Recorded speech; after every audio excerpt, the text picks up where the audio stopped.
Hi everyone, welcome to a very exciting last session. Just to let everyone know that Adele unfortunately is not with us. He actually has got COVID, so we're wishing him a speedy recovery. So I am Cheryl Shepherd and really excited to be here to talk about one of my favourite topics, and that is how to develop brands on social media. So a little bit about me.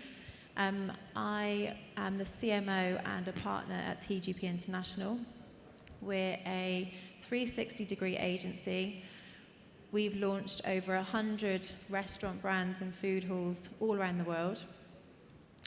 In terms of my sort of personal experience, being back here in Dubai is great because it's the first time since Expo. And we were the official lead agency for all of the F&B. So social has been a huge, very important factor for us in all of our openings. And we all know how much social is evolving and ever-changing, and how we're all trying to keep up. Trying be the word. I don't know who remembers Clubhouse. Yeah, very short-lived there. Facebook is finally dying, and what's going to happen with Twitter, who knows? So before I introduce our wonderful expert panel here, I'm going to ask them all to have their pen and paper ready. So Amir, get your pen and paper ready. And I'd like to ask you all a question. So I want you to write down the first word that comes into your head when I say the words social media.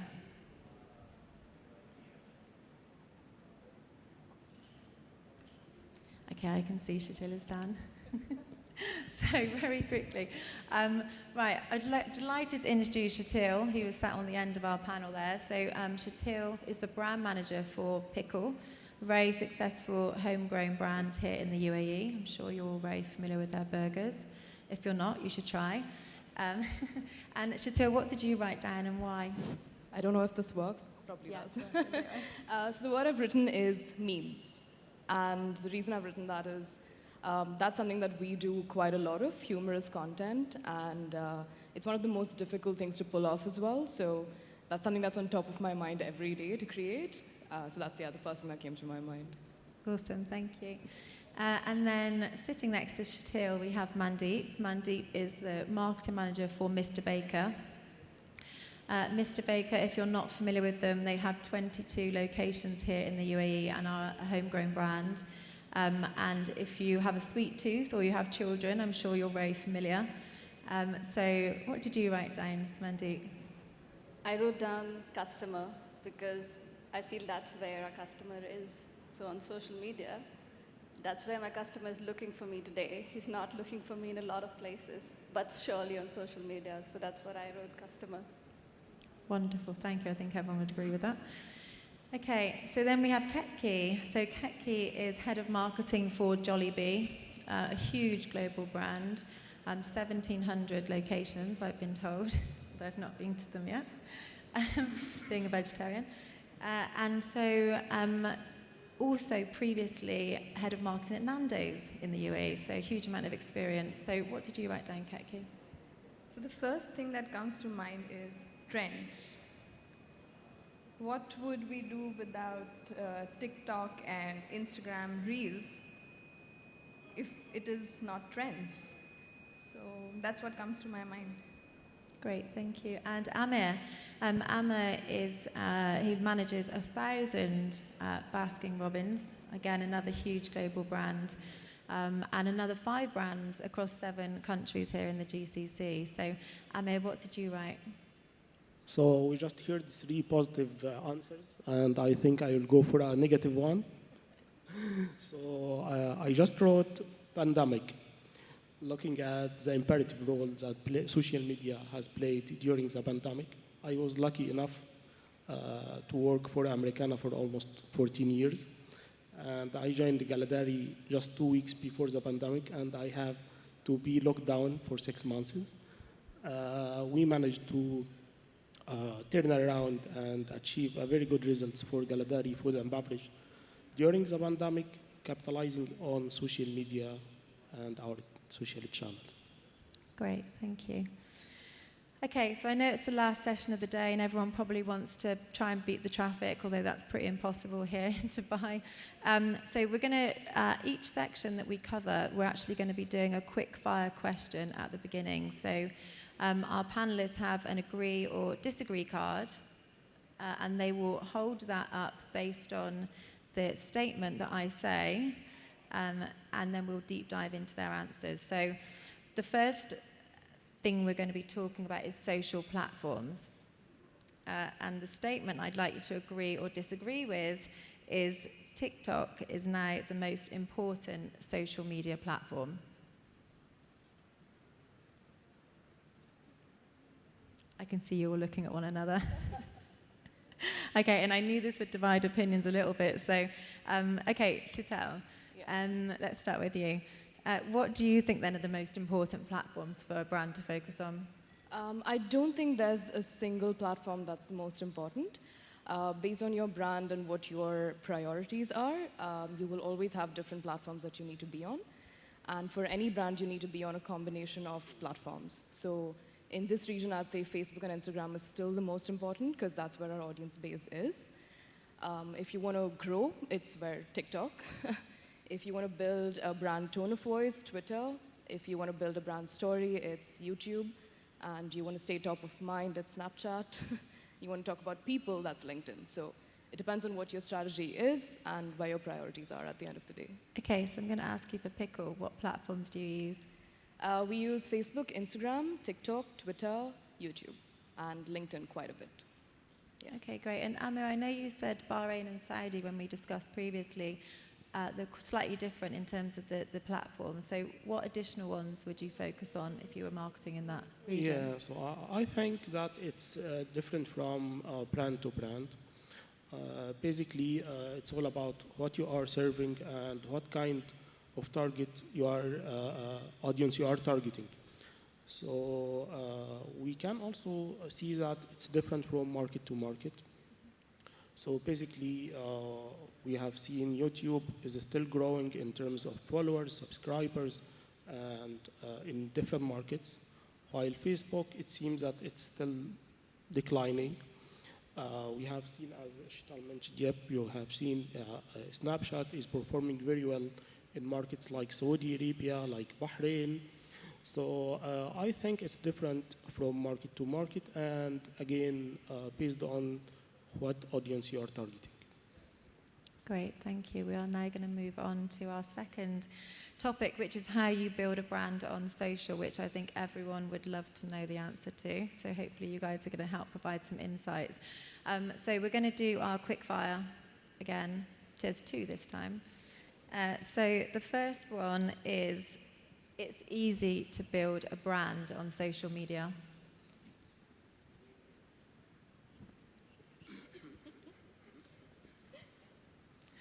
Okay, Amir, I thought that you were going to struggle with that one then. Okay, the second one is a large following equals success. Amir, you can't keep you can't keep looking at what they're answering. Okay, so you'll disagree, which is great, actually, because I think a lot of our senior team members and CEOs in the room would probably think that there would be a yes to some of those answers. So I think that, Ketki, let's start with you. How do you build a brand on social, and how have you done it? So firstly, just to go by, is it easy to build a brand on social? The reason I think we all said disagree is it's a lot of effort. Definitely, it's a lot of effort. For us, or at least for me, where I come from, is building a brand on social media is, don't focus on selling. It's not a platform where you want to focus on selling. Build the brand love is your first step. Put your brand out there. What does the brand stand for? If you get the people to buy into that concept, it's easy to sell. Right? That's what I believe. Also, not necessarily people who follow brands love the brands, and vice versa. So that's what my take is. Great, thank you. And Chantal, I'm going to come to you because I know you've grown a good following in the last 2 to 3 years. So how have you done it at Pickle? I think there's a few things to keep in mind. So the most important would be is to build an engaged community. There's a few different ways to do this. So engaging content being one of them. So topical content, whatever's relatable at the moment, jumping on trends. That's what makes you interesting to people, and that's what makes people want to follow you. Also building content that is funny and stuff that people want to see at the end of the day. Like you said, Ketki, it's not about selling a product. It's about what people want to see on a platform. Something that we do is make sure we engage with every person that engages with us. So we have a policy wherein we have to reply to everyone within 24 hours. So we make sure no one is missed out. That's how we build an engaged community. And then once in tandem, you also have to reach out to new audiences. So the way you do that is through influencers, through paid advertising. So there's so many different ways to build a brand on social. It's not one thing or the other for sure. You know, that's great. And Amir, and I think also, Chantal, you said this Yeah, backstage. actually, I can't agree more because as you have correctly mentioned, yes, we have seen a lot of brands keep posting every day, discount 30% off, buy one, get one, enjoy 50% off on your meal and so on. And at the end, they are losing engagement and customer is just skip all offers. So, yep, I can't agree more. I remember you saying actually that was very game changing. I think you said for Baskin Robbins, and I remember you saying as well for Pickle. So advice there, guys, do not just post offers. It's not going to work. Yeah. Okay, so with a limited budget, Mandeep, I'm going to come to you.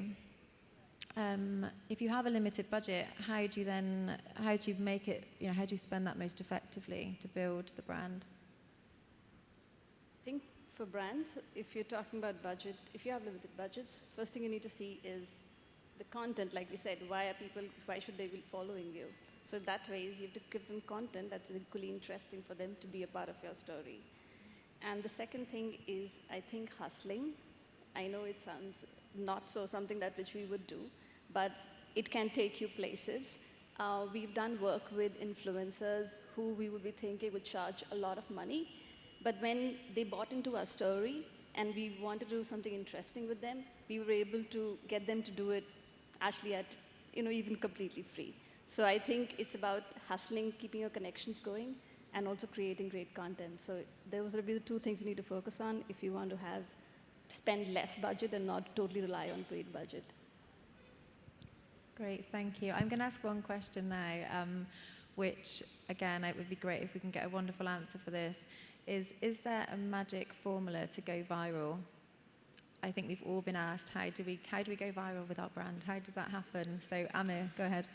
Yeah, I think... Sorry, is it Yep. agree or disagree? No, it's not. Do you want to play the game? Yep. Sorry, Amir, go ahead. So yes, I think Jonah Berger has identified 6 elements. If you have it, then your content will go viral. And for short, he called it steps. So it's starting with having a social currency. You need your content to be something people talk about, using it as a conversation starter. You need your content to have some kind of triggers to engage your customers. And it has to be emotional. It has to be practical, has a practical value. And it will be great if you can connect it to a story.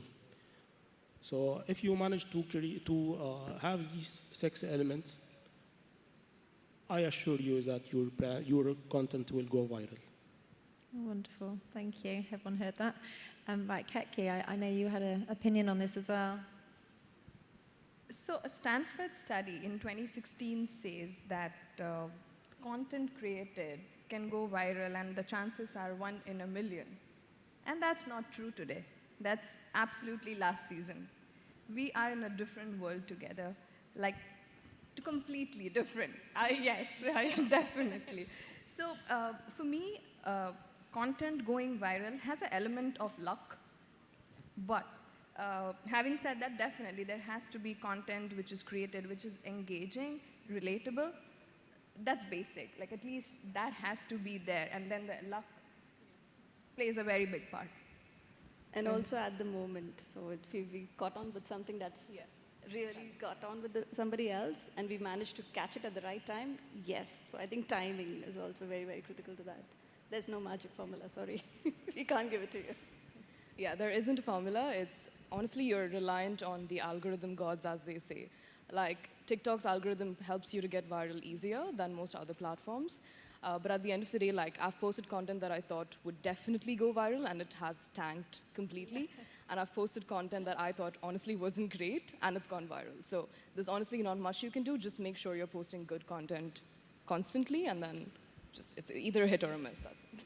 Fantastic, thank you. And then the question is again, like, how much do you spend and how much do you invest in social, and how does that feed into the overall strategy? So, Ketki, how does that work at Jollibee? So I think this is good timing because this is the season where you plan your next year. And that's so on top of mind right now. So definitely there are no numbers going to be out here. But what I can definitely say is, how do you plan is majority of your marketing budget, when you plan your year or your marketing budget, I can very confidently say that this is what Jollibee does, and I know for sure that it works because I've been there for 2 years and I've applied the logic, and it works, it helps. So it's basically channelizing your budget. The majority of the budget is allocated to what's customer facing. And again, a chunk of that is towards your digital platforms or your social. And then you go down the funnel and say, okay, what's my strategy on every platform, where your audience is. I can confidently say for Jollibee, the audience was Facebook and it's Instagram today. And I've seen the change. So that's the formula, I would say, that applies. I think we have many brands today with a very limited financial resources, and they are performing super well on social media.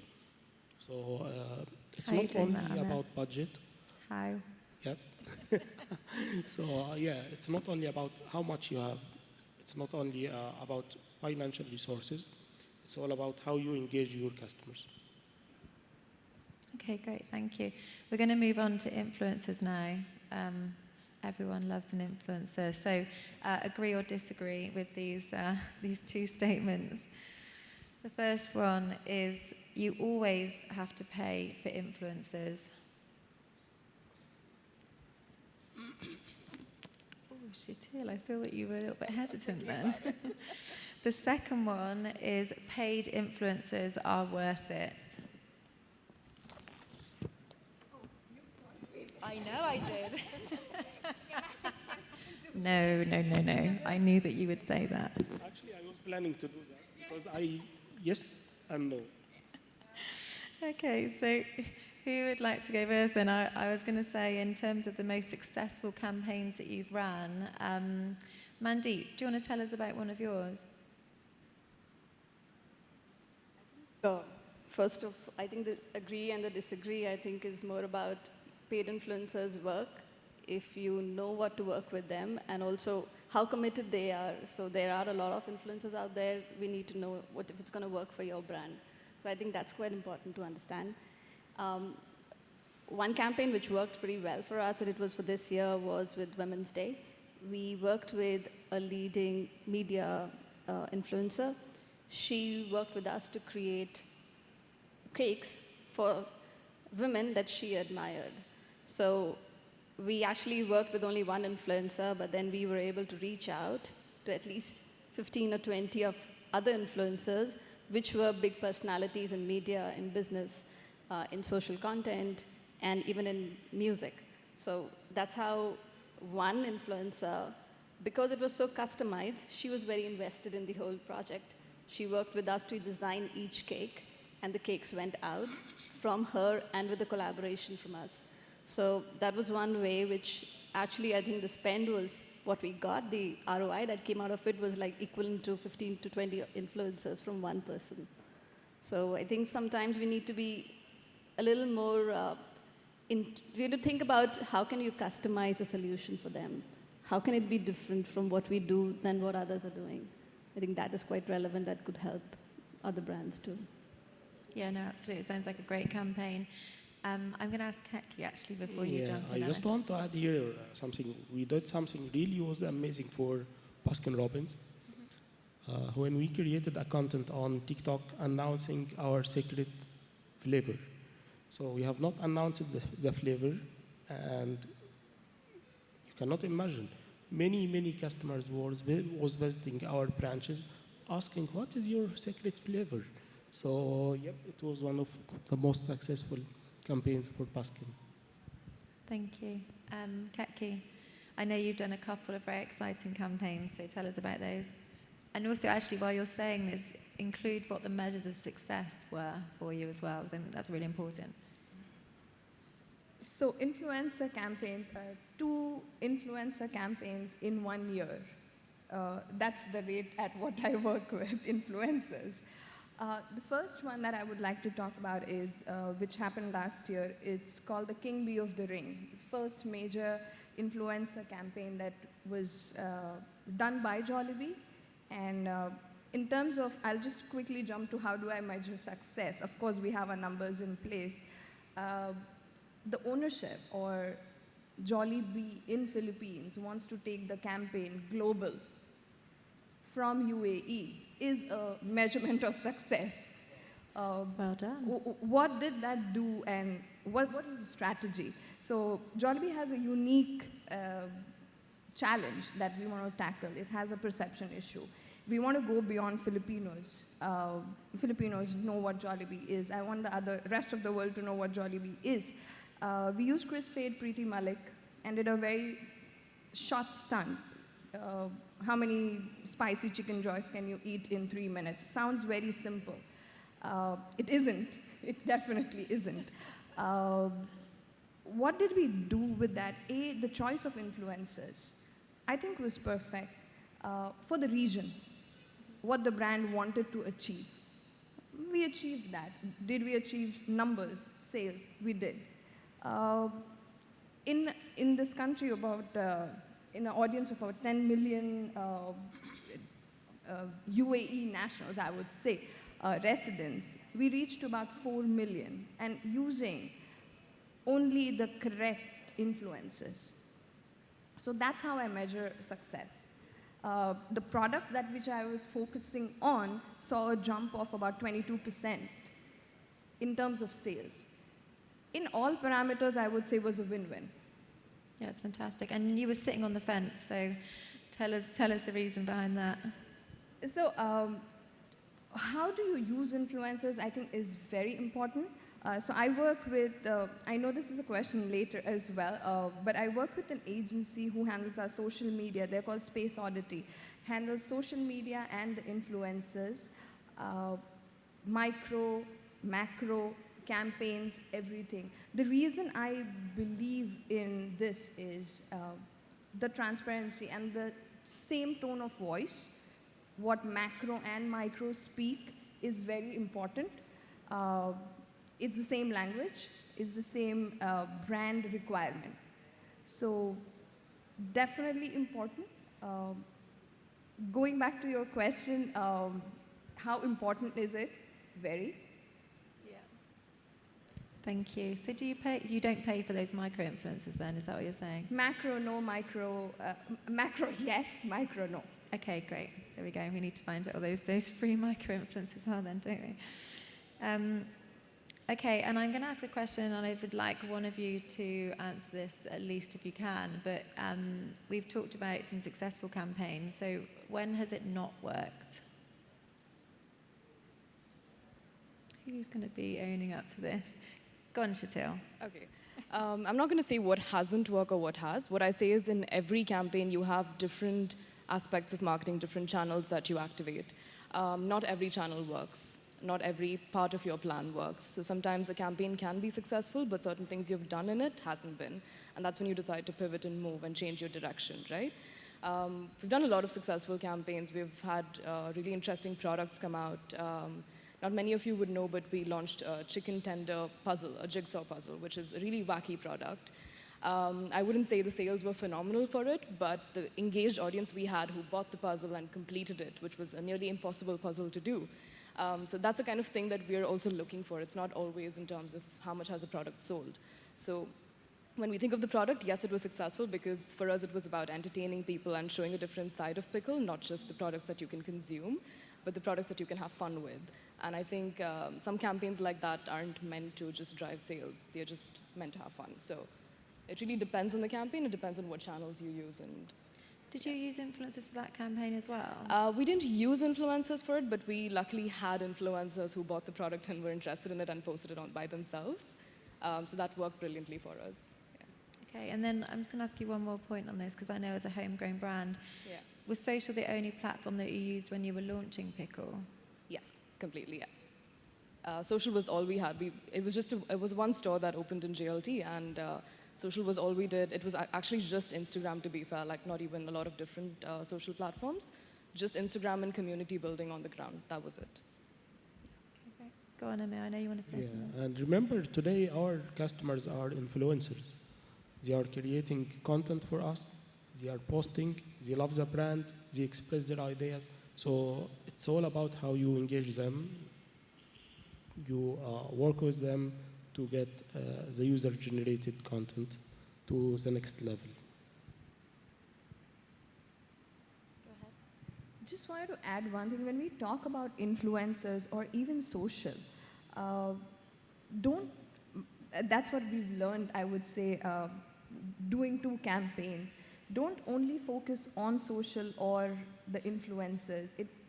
It has to be supported 360. Right? It's, even when we ran the influencer campaign, what surprised us, it was led on social. Of course, it was led by influencers on social. But what we saw, we do a post-campaign analysis. What shocked us was print stood out. And that was a shocker. And we're like, oh. It is now, yeah. I was like, wow, I invested well. And as Jollibee as a brand, we believe in a lot of research, and what we do is based on research. So this post-campaign analysis which helped and said, oh wow, print worked, and we work very closely with College Times. We are now their subscription partner, not one, second season. And that's solving my purpose. It's bringing the audience that I want to talk to. So 360 is very important, even if you choose influencers for a product launch or a campaign.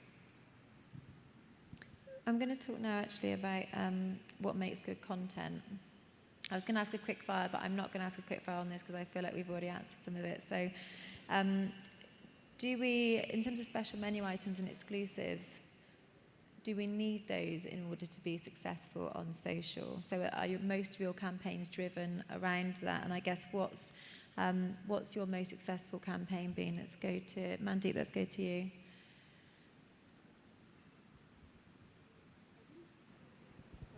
The limited menu items, I think, at a point when you cannot be talking about, you need to have different stories to tell. So in every day that people open up an Instagram feed or they open up TikTok, they want to see new things. We are in that generation where we are not satisfied with seeing the same thing. So we want to see new stories. We need to have new content. And I think for marketeers, the limited time items or the limited menus are what give us that opportunity to tell a different story. So when it works, that is what helps us to get new content out there. But obviously, we need to somewhere think about, is it really going to be working for the customer? Is it just for us to create those limited menu items for us or for the operations team? No. There has to be a need for the customer to also wanting that product to some extent. Can you just tell us, I know when you first mentioned to me when we had a conversation prior, how many calendar dates you actually activate, because it blew me away. So how many seasonal campaigns do you run? Mandeep? See, we are a celebration brand, so Mr. Baker is all about celebration. So obviously any seasonality, be it functionality, be it regionality, I think any opportunity that we get for celebration, have we capitalized on that? So if I was to just count on that, maybe on a single month, I would have to be focusing on even 2 or 3 campaigns, because yes, in October I have Halloween, then we've got Pink November, or Pink October also. So because all these are events which our audience is looking out for. So on a year, we might run at more than 14, 16 of them, but yes, we kind of focus them on major campaigns over the years, which we've realized that these are the ones which drive sales for us. And then there are minor campaigns which give us, say, an opportunity to be in front of our customers. When they're looking for something for Pink October, it's on their minds, so we've got some products which are related with that. So obviously we need to split it up into major and minor. Major ones to drive sales, get it out there, and the second, minor ones to just be given interesting story to be in front of our customers. Great, thank you. And Amir, I know that Baskin-Robbins probably does a little bit of that, but also, not hugely. It's much more about happiness, isn't it, and enjoyment. And so I think, tell us what you post that aren't just specifically around limited offers. As you have mentioned, Baskin-Robbins, it's all about happiness. To be honest, if you go through our page like 5 years ago, majority of communication was for tactical campaigns. Today, we are communicating the core spirit of the brand. So you will see this kind of content with bright colors, with pink and blue. So it's all about happiness. That's exactly what we want to deliver to our customers. Thank you. And Ketki, aside from sort of menu specials, what advice would you have for our audience in terms of how they could activate their social channels? So another best example which Jollibee has is, not sure if anyone has heard, but there's something called as a peach mango pie, which is a craze in Philippines, and the brand has been here for 7 years, and every content which is out, I see a comment, bring peach mango pie to UAE. So we turned that when we launched it in March. We themed it around, we used influencers, of course. We themed it around a concept which said, you asked, we said yes, which was so relatable. And of course, it was majority of the Filipinos who wanted it. But what surprised us was, yes, we used influencers in terms of, I can't just put the peach mango pie out and say, hi, it's here. So we created a dramatic box for the packaging, and we showed as if it's just flew in from the Philippines. That's the concept that we use, because a 7 dirham pie is not going to do justice if I put it out on social media saying, here it is. So that's, again, how we use influencers, how we use social. Going back to ROI, we ended up selling more than 1 million peach mango pies in just about 5 months. It was incredible. Wow. Sheetal, do you want to take us through what else you do at Pickle, other than just sort of specials? I wouldn't say that specials is what something social media marketers need to create content. However, it's a great opportunity. What we do at Pickle is make sure we're always telling a story, we're always bringing humor, and we're always creating engaging, fun content. So even when we do specials and LTOs, we make sure to include that into the special. So for example, we have a buffalo chicken sando that's on the menu right now. It's based on buffalo sauce, but we did a little bit of a wild social thing where we put an actual buffalo costume, like a person in a buffalo costume in a ring, and made them fight someone else. So that's the kind of things we do to even make sure that our LTOs stand out, and it's not just about the food, it's about something that people can watch and just enjoy, you know what I mean? So it's just always about telling a story, bringing out an emotion, making people laugh, and that's it, yeah. I like the buffalo story. That's super fun. Thank you. Okay, so next we're going to go on to talk about just the challenges, and I think I think you all mentioned this at the beginning, that actually being able to manage all of those different platforms, especially when you have limited resource. So talk to us about the challenges. Who would like to go first? Go ahead, Amir. So I think today we have day-to-day updates happening regarding privacy. It's changing the full industry. I think the algorithm of Facebook and Instagram is changing every day. This might be a challenge that's facing marketers to reach to the right target audience. Anyone else? I would say, sorry. I would say challenge in terms of non-marketeers. I would want to really say this out to the non-marketeers. Don't judge a brand by the followers. Please don't. A brand is successful even if it has 10,000 followers on social media. So Here, here. Thank you so much. it is a challenge as a marketer because any non-marketer would just look at you and say, you just have 10,000 followers. I make probably more money than a brand who has 1 million followers. And also, I think it's about the content. You know, how do you post the same content across each platform? You know, absolutely not. So, how do you handle that with all these different platforms out there? And Mandeep, I'm going to throw that one to you. She's past it. Yeah, we have a lot of platforms. I think the easiest thing to do is if you have a strategy for each platform, you pretty much know what you want to talk about in a week. So you can build a calendar which has some of these talking points that you want to do regardless of the trends, and then keep space for what you want to add on week. That's the easiest way to do it. So you pre-create content that you really want to have out there regardless of trends, and then just jump on trends when you have the opportunity to.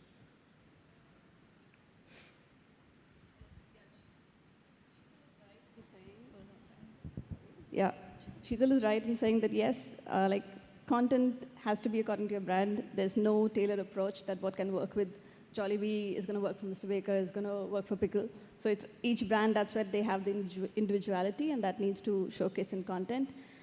We were very lucky, I would say, in COVID that everybody wanted to be a baker and learn baking skills.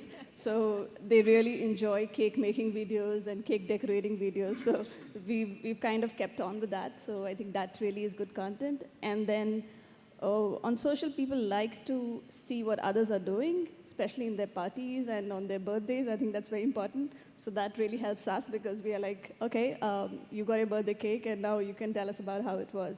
So I think that also helps us a lot. So those are two kinds of content. I think one product related about what you want to talk about, and one, say, brand and celebration related, which is core to our brand that works well for us. Yeah, I'm just thinking your user-generated content must be quite something. Okay, so I'm going to ask this question, which I was going to come to after, but I think it's the right time to ask it now. So if you agree or disagree with this one, and I know that you don't all agree. So agency or in-house?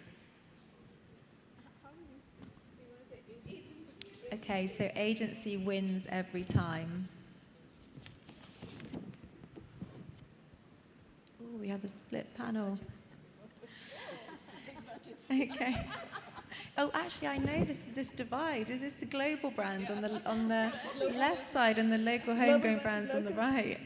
Okay, so let's let the homegrown brands speak first. Okay, over to you guys. Yeah. So I think marketing today is extremely complex. You need specialists for a lot of different aspects of marketing. You need specialists for media buying. You need specialists for performance. You need specialists for social media. So it's so much easier when you have a specialized team in-house to do pretty much a lot of these things. I think that's what we've done is we've kept our entire team in-house at this point, including the creatives. So we have a creative production team as well. So everything we do is produced in-house. Completely understand that when you go bigger, when you grow international, you need to use agency support for creative and production. But at this point, yeah, honestly, in-house works fabulously for us. Before we move on to Mandeep, how big is your team? We're a team of around 10. 10, isn't that nice? Okay, go ahead, Mandeep, from your side. I think it's, as a brand, depending on what your budget is and your priorities are, you'll have to always see what you can do best yourself and always find that thing which is best outsourced to somebody who can do it more efficiently for you. So we have a mix of doing certain aspects of, say, creating content inside, in-house for us. And then we do, for paid media buying, we work with external agencies. And then even for social content and influencers, we manage it in-house. So it is about finding that right mix, because we feel the translation of business from what we know it to an agency sometimes, that lag is too much to get things done. So that's why some aspects of business which we feel are really core, we do it ourselves. And then things like media buying agencies or media, that is something we work with experts, because yes, they do have a certain expertise that comes with that. Great, thank you. So, global brands? I think this is just an insight which just happened here, is global versus homegrown. And I also believe that the reason probably is global brands also have global assets in terms of creatives or campaigns. What we do is probably adapt, localize, and use it if it's locally relevant. I would like to use Nando's here as an example. There was a campaign which was launched, and markets were allowed to use that if it suits your market. And that's very important. But again, would you blindly give it to the agency and say, this is the global asset, use it? No, of course not. But again, at Jollibee, yes, we do get global assets. We do change a lot of creatives to adapt to the requirements of UAE. So, and the reason I also say agency is multiple brain waves is what I believe what happens in the agency. I do brainstorming with the agency team myself as a brand, and I think I'm lucky enough to get this agency who I'm currently working with, who understands the brand. Back at Nando's, I have tried the A-tier, B-tier, boutique, 2-people agency, 10-people agency. I know that well, yeah. It's a trick. It's a trick. So if you get a good agency, stick. Don't jump. For me, I think it's a mix of and match from both agency and in-house, because sometimes you need to do something by yourself, and sometimes, as you have mentioned, you need somebody to think with, to brainstorm with, and so on. So I think it's a mix and match. However, it's imperative to work with your agency. Thank you, very strong comment there on the end. Okay, so we're now going to talk about ROI. If there's any FDs in the room, I think this is the question you always ask us in the marketing team.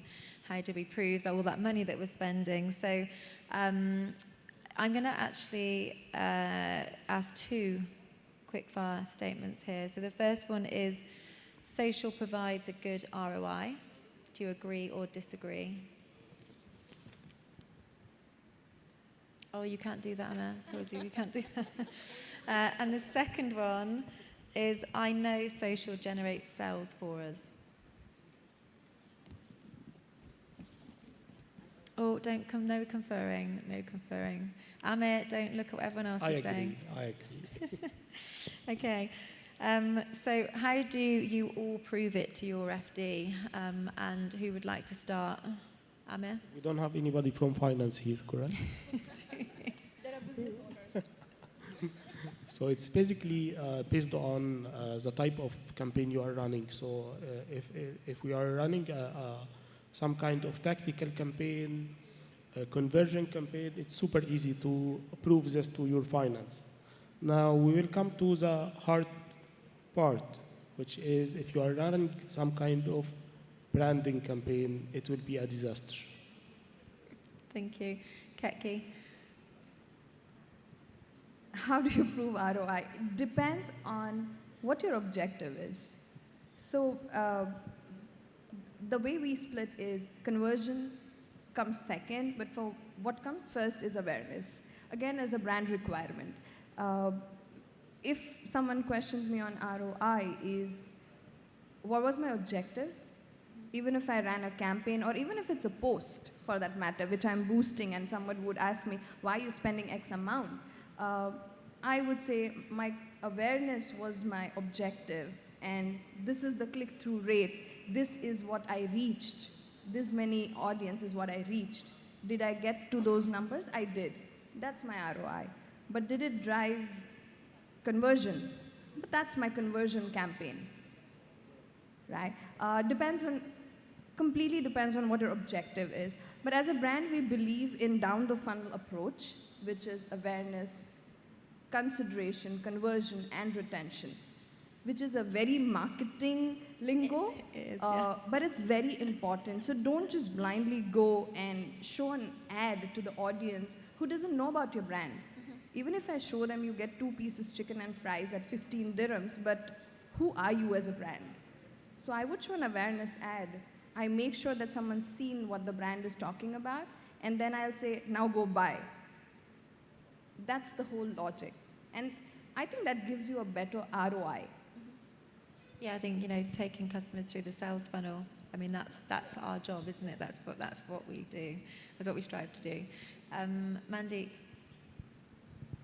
I think today digital marketing has given us enough and more attribution models that we can work with. So we can, sadly or whatever privacy issues are, however, but we can really see if you saw the ad, you went on our website to do purchase or not at the end, or after 7 days or 10 days, we can see that. So that's where marketeers also need to say that, have that as part of your mix. And then, like Ketki said rightly, yes, there is also things that you need to run for awareness. So you need to understand that there are people out there who are looking for your product or your service, and they need to find you.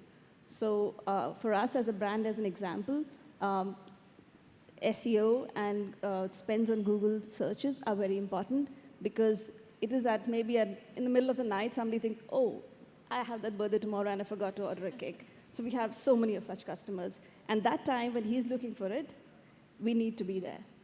So there is a conscious understanding of what your customer journey is, how he finds you, what is his requirement, that's important. And then for marketers to you have to split your budgets to be, yes, we are in the mix of, we want to be popular, but we also have to deliver results. And that's the constant fix we live with. I don't think that ends. And I guess the benefit with if you're running Google ads and some paid ads, you can actually see the sales. If you're selling directly like that and people are ordering from you, that probably makes things a little bit easier, Mandeep. Okay, Sheetal? For us, most of our marketing is social at this point, and with social, we know it's not that easy to track the full funnel and the full journey from your first touch point to your final sale point. So for us, we decide we forecast our sales at the beginning for even if it's a new product or if it's a month, and we sort of have estimates for how many customers we want to drive through. And we just look at every campaign and see whether we're hitting those targets week on week. If not, we pivot. If we're on track, that's great. Pretty straightforward, to be honest. Something to add is, I believe the beauty of social or digital is, if you think your awareness ad's not working, change the creative, and you can do this now, versus me going and changing a billboard, which I have paid through the nose. Yeah. And that's instant. And I believe that's the beauty. Yeah, very true. So we're going to now look to the future.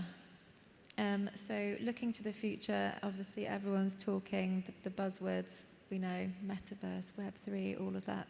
Should be very exciting stuff, but it's almost becoming a little bit boring now because people are saying it so much. So what would you say are the trends that us as marketers should be looking out for? Mandeep, let's start with you. If we look at the future, I think next year's this time, we would be all talking about, I think, privacy is a big issue that's going to come up. Ads and cookieless world that we're talking about, I think all marketers are still wondering what we're going to do with it. We all kind of are conscious that we are being tracked. The second thing is I feel something called ad fatigue, which we are already seeing in our industry that's happening. We are really bored of seeing advertisements being thrown at us from every corner. Everywhere you name a brand and you discuss it, and you will see an ad for it on your iPhone or on Facebook in the next, say, 5-6 hours. Try it. Just name any brand, probably in the 5-6 hours, you'll be shown a ad for it. So I think these are two things which are going to come at us. And we are, as much as we can be prepared, we can, but we can't do a lot about it. But we need to, that's where I think organic and content and community comes in. That is what is going to hold us. Not our paid media spends, not our ad spends. That's where community comes in. That's where how your brand, also your brand comes in, how strong your brand is, how it's endured through the years, how people still remember and love it. Chantal? I think bite-sized content that you can adapt across channels versus creating content that is just trend-focused. So something that we're really focusing on is those quick pieces of content that you can use across channels. So you save resource and things like that. Metaverse, like you said, I think fitting in authentically is the most important thing, which very few brands have been able to do so far. So yeah, that's mostly what we need to look out for. Amer? I think metaverse, virtual reality, will change the full game. So today you can create your avatar, you can hang out with your friends while you are on your home. So I think the metaverse will change the whole subject in the next few years. Good. You have nothing else to add? You sure? You have nothing to add? Okay. I think, again, with the metaverse, I think it's one of those things that we're starting to see some brands dip their toes in, particularly fashion brands, and let's see where it goes. I think we never had Facebook, did we, if we look back not so many years ago now, and look where we are. Okay, so final question, and then we'll move on to the audience. What's the one thing or one sentence that you would like the audience to take away from today's session? Keki, I'm going to start with you. I will focus on the influencers side of it. Choose your influencers wisely. Create real, natural, authentic content. There are platforms who are going to give you influencers, ready-made influencers, but that's a business. Don't fall into that trap. I choose every influencer myself, even if it's handled by the agency, and I do see the results, and it works. So that's the takeaway. Great piece of advice. Mandeep? I think be dynamic, because the way social is changing, it's just not the same, a month ago. So, and we are all learning, frankly. We'll admit that to you very frankly. We all learn each day because it really changes every month what new comes at us. So I think being dynamic, try as much, do 10 things, at least one will succeed out of that. So, and then I think, and the basic thing, be true to your brand. I think be it social, be it digital, be anywhere, it is the brand still that holds, it needs to hold its core value, and that'll come through. I think that's very important. Yeah, absolutely. Amer? I think I will echo the same message. Don't run after influencers with millions of followers.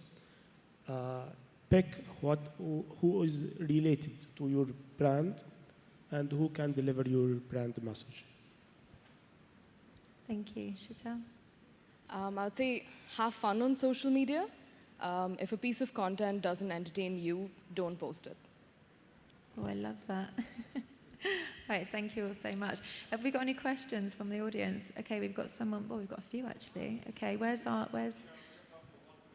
one question? Okay, But easy one, sorry, please. we got carried away. Or did somebody steal our time from before? Yes. Go ahead, I'm going to let them choose. Okay, Muhammad Al-Madini Group of Company. I have a lot of questions and comments. One of the things that we didn't talk about is the bilingual.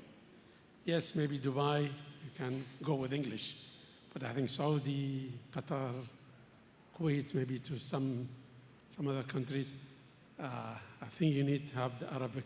Now, how challenges is that sometimes the translation, if you made it in English, now to make it in Arabic, you lose that authentic and the natural change, or originated the text or the content from Arabic to translate it to English.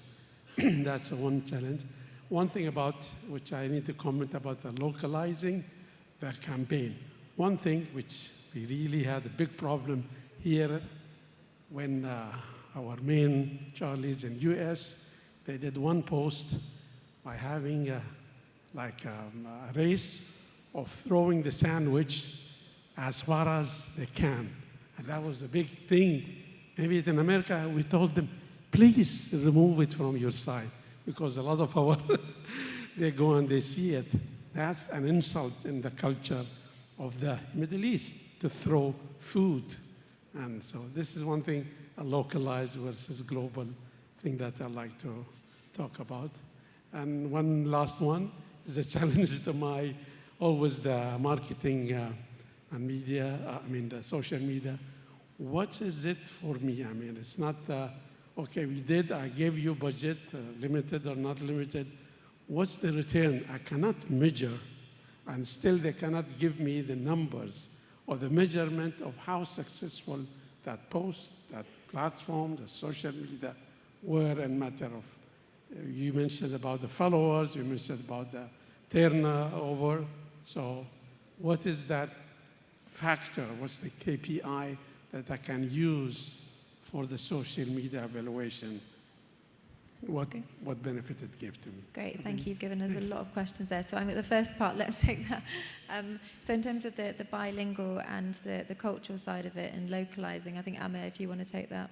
So thank you very much for the question. Actually, it's a very important point because it's not only about bilingual. Look at our Arabic. Now, I'll give you a very quick example. The word kafi.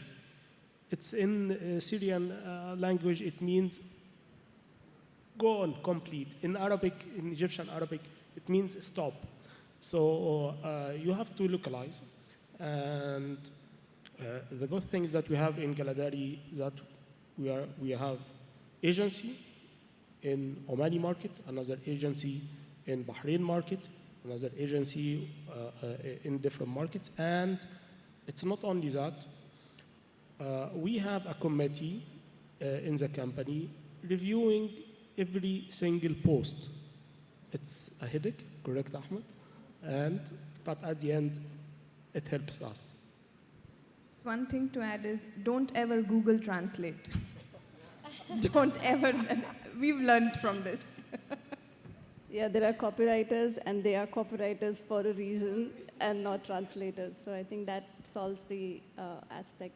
The other thing which you were inquiring about, how do I measure it? So like Ketki initially said, that if you set the objective right from the starting of what you want to do with that money or with that budget, then that will help you come to the right conclusion. So if you set the budget that I want to create awareness, I want maximum number of people to see this and know about this product, then the objective was to create awareness about it. And then he would be able to spend his money in that manner to show you the ROI. So the ROI is, in that case, how many people saw it and saw that ad, specific ad. So similarly, for every ad spend that you're doing, you'll have to, I think, start with what is going to be your objective. So if your objective is correct, then you will also have a way to measure it. And then it's not that 100% he can justify it to you, that happens, but at least some portion of it can be justified. It's like putting up, in those previous days, we used to run an ad on television, but we then only had external agencies which could say and tell us that yes, this ad was played by so many people and who saw it. But there was no way for us or as a marketeer to kind of measure that did this, it actually played, but were there people in the room who actually saw it? So there's a certain leeway you need to give him, but apart from that, there are ways out there that they can justify it to you. Thank you. Right, I think we're getting thrown off the stage now, aren't we? No? Yes, okay, he's nodding. If anyone does have any other questions, feel free to run down the front here. We'll congregate if you do want to come and ask us anything. Thank you all so much.